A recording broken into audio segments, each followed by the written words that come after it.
Audio. Chine, le coronavirus tue encore, mais la contamination ralentit. Le bilan de l'épidémie de pneumonie virale s'est encore alourdi dimanche en Chine, dépassant les 1600 morts, mais le rythme de contamination dessinait une décrue. Alors que le nouveau coronavirus a tué pour la première fois en dehors de l'Asie, un haut responsable chinois a estimé que son pays était en train de maîtriser l'épidémie. Selon le dernier bilan diffusé dimanche par les autorités chinoises, la pneumonie virale Covid-19 a provoqué la mort de 1665 personnes, la plupart dans la province du Hubei, où le virus est apparu en décembre. 142 personnes ont succombé au cours des dernières 24 heures. Plus de 68 000 personnes ont été contaminées depuis le début de la crise, mais le nombre de nouveaux cas quotidiens tend à se tasser. Il atteignait le chiffre de 2009 dimanche, soit la troisième journée de repli consécutive. Degré à lire aussi, coronavirus, la Belgique a encore du temps, on peut déjà constater l'effet des mesures de contrôle et de prévention de l'épidémie dans différentes parties du pays, s'est félicité devant la presse le porte-parole de la Commission nationale, ministère, de la Santé, MIFAN.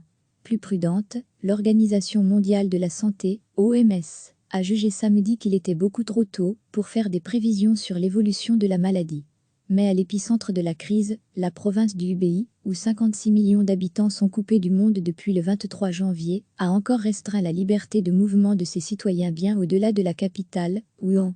Villages et cités résidentielles sont désormais soumis à une stricte gestion fermée, 24 heures sur 24, ce qui signifie que les habitants ne sont plus censés sortir de chez eux, jusqu'à nouvel ordre.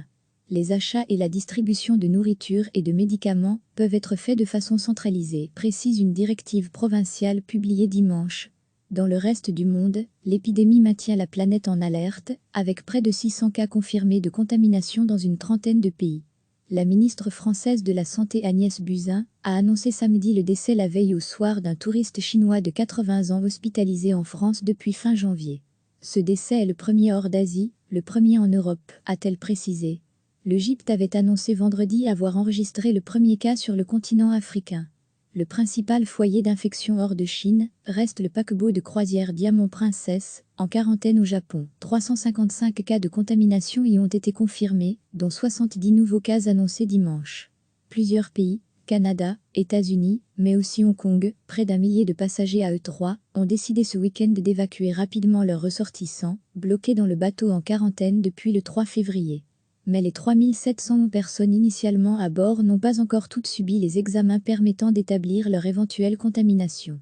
En Chine, après avoir évoqué vendredi les plus hauts responsables politiques du Hubei et de Wuhan, le régime communiste a poursuivi le mouvement dimanche, avec l'annonce de sanctions de hauts fonctionnaires de moindre rang. Lorsqu'une crise de cette ampleur se produit, cela prend une importance politique, car l'image internationale de la Chine et la légitimité du parti communiste sont en jeu, commente la sinologue Zhu Xin, de l'Université d'Essex, Angleterre. Le régime du président Xi Jinping fait face à une vague inédite de mécontentement pour avoir tardé à réagir à l'épidémie. Une colère attisée par la mort au début du mois d'un jeune médecin de Wuhan, qui avait été convoqué par la police pour avoir alerté dès décembre sur l'apparition du virus. De façon générale, depuis Mao, l'État a fait très peu pour la santé publique, estime Zhu Xin. Le résultat, c'est que le système de santé est très faible, inefficace, coûteux et chaotique.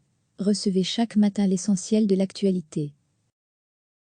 Cliquez sur s'abonner pour recevoir les dernières nouvelles.